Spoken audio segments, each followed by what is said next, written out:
Hello दोस्तों आज के इस वीडियो में हम लोग पढ़ेंगे कक्षा 6 के गणित के अभ्यास 2 के सी के सभी प्रश्नों को।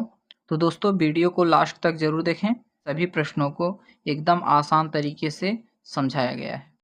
तो चलिए दोस्तों, सबसे पहले हम लोग हल करेंगे पहले वाले क्वेश्चन को। हमारा पहला क्वेश्चन है, अपनी अभ्यास पुस्तिका में गुणन संक्रिया के प्रगुणों के आधार पर निम्नांकित कथनों में रिक्त स्थानों की पूर्ति कीजिए। यानी कि यहाँ पर जो क्वेश्चन दिए गए हैं, इनके आधार पर इनको हल करने पर यहाँ पर कितना भरा जाएगा, और वो भी प्रगुण के आधार पर।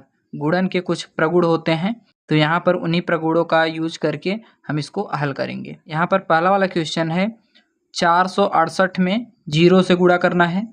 तो दोस्तों आप जानते भी होंगे, अगर किसी भी संख्या में 0 से गुणा किया जाता है तो उसका आंसर हमेशा 0 आता है। कोई भी संख्या हो, अगर उसका गुणा 0 से होगा तो उसका आंसर भी जो आएगा वो 0 ही आएगा। तो यहाँ पर हम भरेंगे 0। दूसरे वाले क्वेश्चन को देखिए, यहाँ पर दिया है 8976 गुणे 5432 बराबर किया है। फिर 5432 कर दिया है गुणे, यहाँ पर खाली स्थान बॉक्स दे दिया है। तो यहाँ पर 5432 दूसरे नंबर पे है और यहाँ पर पहले नंबर पे है, लेकिन यहाँ पर 8976 नहीं है, तो वही भरा जाएगा 8976। दोस्तों यहाँ पर गुणा का क्रम विनिमय नियम लगा है। जैसे कि आप यहाँ पर देख सकते हैं, 8976 पहले है और 5432 बाद में है, लेकिन यहाँ पर 5432 पहले है, तो यही 8976 जो है यहाँ पर भरा जाएगा।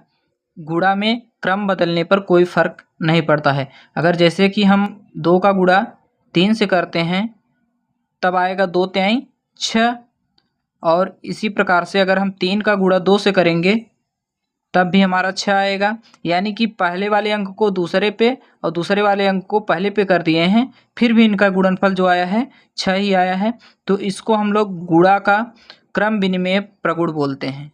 तो यहाँ पर तीसरे वाले में देखिए, 8973 में 1 से गुणा किया गया है। तो किसी भी संख्या में 1 से गुणा करने पर फिर से हमको वही संख्या मिलती है। जैसे यहाँ पर 8973 है, 1 से गुणा करेंगे तो यहाँ पर फिर से 8973 ही भरा जाएगा। अगर कोई और संख्या होती तो वही संख्या यहाँ पर आती, क्योंकि 1 से किसी संख्या में गुणा करने पर कोई फर्क नहीं पड़ता है, यानी कि वही संख्या आ जाती। तो दोस्तों यहाँ पर आपके पहले वाले सभी क्वेश्चन हो गए। अब हम लोग हल करेंगे दूसरे वाले क्वेश्चन को एक एक करके। निम्नलिखित का गुणनफल उचित प्रगुण का प्रयोग करके ज्ञात कीजिए। यानी कि इसमें प्रगुण का प्रयोग करना है आपको, गुणा उसे डायरेक्ट नहीं करना है, प्रगुण का यूज करेंगे तो क्वेश्चन जो है सरल हो जाएंगे। तो यहाँ पर क्वेश्चन हमारा है 4 गुणे 2834 गुणे 25। यहाँ पर आप डायरेक्ट गुणा करेंगे तब भी आपका आंसर आएगा, लेकिन हमको प्रगुणों का यूज करके क्वेश्चन को हल करना है ताकि हमारा क्वेश्चन एकदम आसानी से आ जाए। 4 का गुणा 25 से करेंगे तो 25 चौका 100 होता है, यानी कि 4 का गुणा 25 से करेंगे तो 100 आएगा गुणे। अब हम लिखेंगे 2834 बराबर, यहाँ पर अब देखिए 100 में किसी भी संख्या का गुणा करना बहुत ही आसान होता है। पहले इस संख्या में गुणा हो रहा है तो हम पहले इसी संख्या को उतार लेंगे, 2834। अब हम 100 से गुणा कर रहे हैं तो 100 में कितने जीरो हैं, 2 जीरो, तो हम लोग यहाँ पर 2 जीरो बढ़ा लेंगे। यही आपका हो जाएगा गुणनफल, यानी कि आंसर हो जाएगा। दोस्तों हमने यहाँ पर इस क्वेश्चन में गुणा का साहचर्य नियम यूज किया है। साहचर्य का मतलब होता है आप किसी भी पद को चाहे जिससे गुणा कर सकते हैं, आप स्वतंत्र होते हैं। यहाँ पर जैसे हमने पहले और आखिरी पद का गुणा किया है तो आप पहले और दूसरे का भी गुणा कर सकते थे, लेकिन अगर हमने पहले और आखिरी का गुणा किया है तो 100 आ गया है, और 100 से किसी भी संख्या से गुणा करना आसान होता है, इसलिए हमने यहाँ पर साहचर्य नियम का यूज किया है। चलिए दोस्तों, अब हम लोग हल करते हैं दूसरे वाले क्वेश्चन को। दूसरे वाले क्वेश्चन में भी हम साहचर्य प्रगुण का यूज करेंगे। जैसे कि आप यहाँ पर देख सकते हैं 5 है और यहाँ पर 80 है, तो सबसे पहले हम 5 और 80 का गुणा करेंगे। तो 5 का गुणा 8 से कर देते हैं, 5 अट्ठे 40 हो जाएगा, और 1 जीरो है पीछे तो हम 1 जीरो यहाँ पर लगा देंगे। 5 और 80 का गुणा आएगा 400, फिर गुणे लिखेंगे, यहाँ पर 658 है तो इसको 658 को लिखेंगे बराबर अब 4 का गुणा हमको 658 से कर देना है, तो 4 8 32 का 2 हासिल 3, 4 पंचे 20, 20 और 3 23 का 3 हासिल 2, 4 छंग 24 और 2 26, और यहाँ पर पीछे 2 जीरो है तो आपको यहाँ पर 2 जीरो बढ़ा देना है, यही आपका होगा गुणनफल। अब हम लोग हल करेंगे तीसरे वाले क्वेश्चन को। तीसरे वाले क्वेश्चन में भी सेम वही नियम लगेगा, यानी कि गुणा का साहचर्य नियम। तो यहाँ पर 25 का गुणा हम लोग पहले 40 से करेंगे, तो 25 का गुणा हमको 4 से कर देना है। 25 चौके 100 होता है, तो हम लोग 100 लिख देंगे, और 4 में यहाँ पर एक जीरो था, यानी कि ये 40 था, तो एक जीरो हम पीछे और बढ़ा देंगे। पहले 25 का गुणा 4 से करेंगे 100 आएगा, और एक जीरो है तो एक जीरो पीछे बढ़ा देंगे। अब यहाँ पर 4837 से गुणा करेंगे, तो 100 में 1000 में, यानी कि एक लिख के कोई भी कितना भी जीरो रहे उसका गुणा किसी भी संख्या में करना सबसे आसान होता है। तो सबसे पहले हम 4837 को ऐसे ही लिख लेंगे, 4837, और यहाँ पर देखिए 1000 है, 1000 में 3 जीरो है, तो हम लोग यहाँ पर पीछे 3 जीरो बढ़ा देंगे, तो यही हो जाएगा आपका गुणनफल। तो दोस्तों अब हम लोग हल करेंगे तीसरे वाले क्वेश्चन को। तीसरा क्वेश्चन है, वितरण प्रगुण का प्रयोग करके निम्नांकित में से प्रत्येक का गुणनफल ज्ञात कीजिए। यानी कि जो क्वेश्चन दिए गए हैं उन सभी का गुणनफल आपको वितरण प्रगुण का यूज करके निकालना है। तो वितरण प्रगुण का मतलब होता क्या है दोस्तों? वितरण का मतलब होता है बांटना। तो यहाँ पर कोई भी संख्या है, पहली या दूसरी संख्या में से किसी एक संख्या को हमको बांटना होगा, यानी कि 2 पार्ट में तोड़ना होगा। तो यहाँ पर देखिए 487 को हम लोग 487 ही लिखेंगे, 487 गुणे 1008 को हम लोग 1000 प्लस 8 लिख सकते हैं। अगर इसको हम जोड़ेंगे तो फिर से हमारा 1008 आ जाएगा। तो यहाँ पर 487 का गुणा एक बार हम लोग 1000 में करेंगे, गुणे 1000, बीच में जोड़ का चिन्ह है तो हम यहाँ पर जोड़ का चिन्ह लगाएंगे, और 487 का गुणा 8 से करेंगे। अब यहाँ पर हम लोग गुणा कर लेंगे। यहाँ पर जैसे 1000 से हम 487 का गुणा करेंगे, तो 487 लिखने के बाद हम लोग को केवल 3 जीरो बढ़ा देना है। तो यहाँ पर लिखेंगे 487, और यहाँ पर 3 जीरो है लास्ट में, तो 3 जीरो बढ़ा देंगे, ये हो गया। प्लस अब 487 का गुणा 8 से करना है, तो 8 सत्ते 56 का 6 हासिल 5, 8 अट्ठाईस 64, 64 5 61 हासिल 6, 8 चौके 32, 32 6 38। तो यहाँ पर इन दोनों संख्याओं को अब हम लोग को जोड़ देना है। 0 में 6 जोड़ेंगे 6 आएगा, 0 में 1 जोड़ेंगे 1 आएगा, 0 में 8 जोड़ेंगे 8 आएगा, और यहाँ पर 3 और 7 जोड़ेंगे तो 10 हो जाएगा। 10 का 0 हासिल 1, 8 और 1 हासिल 9, और ये 4। तो यहाँ पर 4,90,816 इसका आंसर हो जाएगा। अब हम लोग को हल करना है दूसरे वाले क्वेश्चन को। यहाँ पर देख सकते हैं 998 है, तो यह लगभग 1000 के करीब में है। तो हमको इसी को 2 पार्ट में तोड़ना है। तो अगर हम 1000 में से 2 घटा देंगे तो हमको 998 मिल जाएगा।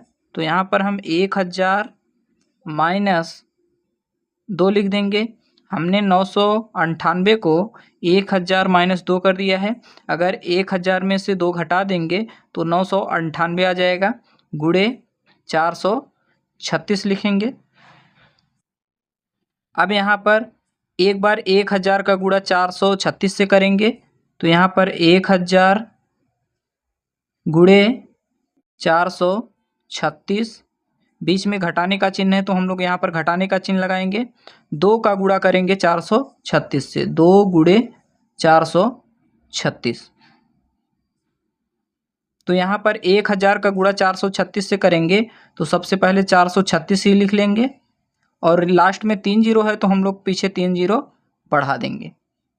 माइनस अब 2 का गुणा करेंगे, 2 छंग 12 का 2 हासिल 1, 2 तिहाई 6, एक 7, 2 चौके 8। तो यहाँ पर 872 हमको घटाना है इसमें से।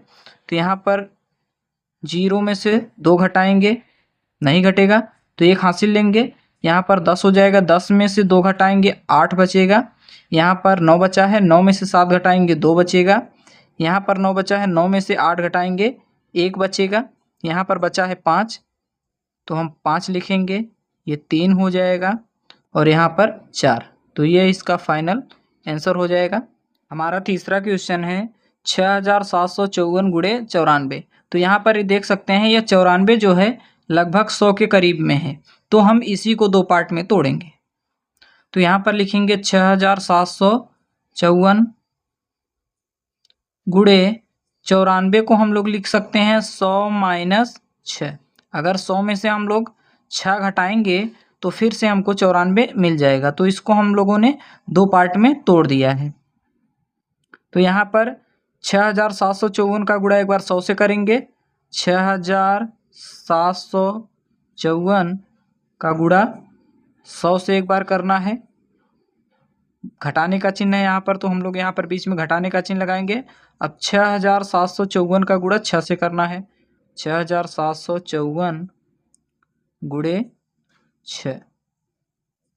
यहाँ पर 6754 का गुणा 100 से करेंगे तो 6754 लिखने के बाद पीछे आपको 2 जीरो बढ़ा देना है, आपका गुणनफल हो जाएगा।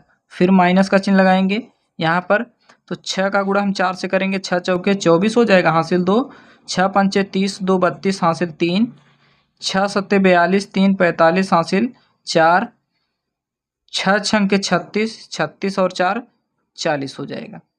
तो यहाँ पर इसका गुणा हो गया। अब हमको इस संख्या में से इसको घटा देना है। तो यहाँ पर 0 में से 4 नहीं घटेगा तो 1 हासिल लेगा। 10 में से 4 घटाएंगे तो यहाँ पर बचेगा 6। यहाँ 9 बचा, 9 में से 2 घटाना है, 7 बचेगा। यहाँ बचा है 3, 3 में से 5 नहीं घटेगा, 1 हासिल लेगा 13, 13 में से 5 घटाएंगे 8। यहाँ पर बचा 4, 4 में से 0 घटाएंगे 4 बचेगा। और यहाँ पर 7 में से 4 घटाएंगे 3 बचेगा, ये आपका 6। तो यहाँ पर इसका 6,34,876 इसका आंसर हो जाएगा। तो दोस्तों अब हम लोग हल करने वाले हैं इस प्रश्नावली का आखिरी और चौथा प्रश्न। तो दोस्तों अगर वीडियो आपको अच्छा लगा हो तो वीडियो को लाइक और चैनल को सब्सक्राइब जरूर करें। चलिए इस क्वेश्चन को हल करते हैं। तो यहाँ पर 26,478 लिखना है इसको, 26,478। तो यहाँ पर देख सकते हैं 106 को हम लोग 100 प्लस 6 लिख सकते हैं। तो इसको हम लोग लिखेंगे 100 प्लस 6, 100 में 6 जोड़ेंगे तो 106 हो जाएगा। अब यहाँ पर 26,478 का गुणा 100 से करेंगे तो 26,478 गुणे 100 और बीच में जोड़ का चिन्ह है तो यहाँ पर हम लोग जोड़ का चिन्ह लगाएंगे। अब 26,478 का गुणा 6 से करना है, 26,478 गुणे 6। यहाँ पर 6 है तो एक बार हमको इससे गुणा करना है, फिर अगली बार इससे गुणा करना होता है। तो यहाँ पर हमने गुणा कर दिया। तो अब इसका गुणा 26,478 का गुणा 1 में करेंगे तो यहाँ पर 26,478 ही आएगा। और 2 जीरो लास्ट में है तो आपको यहाँ पर 2 जीरो बढ़ा देना है, प्लस है तो प्लस कर देना है। अब 6 का गुणा 26,478 से करना है तो 6 8 48 का 8 होगा, हासिल 4, 6 सत्ते 42, 42 और 4 46 का 6, हासिल 4, 6 चौके 24 और 4 28, हासिल 2, 6 छंके 36, 2 38 हो जाएगा, हासिल 3, 6 दूनी 12, 12 3 15 हो जाएगा। तो यहाँ पर इन दोनों संख्याओं को हमको जोड़ देना है। 0 में 8 जोड़ेंगे तो 8 आएगा, 0 में 6 जोड़ेंगे 6 आएगा, 8 में 8 जोड़ेंगे 16 का 6, हासिल 1 आएगा, 7 में 8 जोड़ेंगे 15, 15 1 16 का 6, हासिल 1, 4 में 5 जोड़ेंगे 9, 9 और 1 हासिल 10 का 0, हासिल 1, 6 में 1 जोड़ेंगे 7, 7 और 1 हासिल 8 और यहाँ पर 2। तो दोस्तों यह रहा आपका फाइनल आंसर।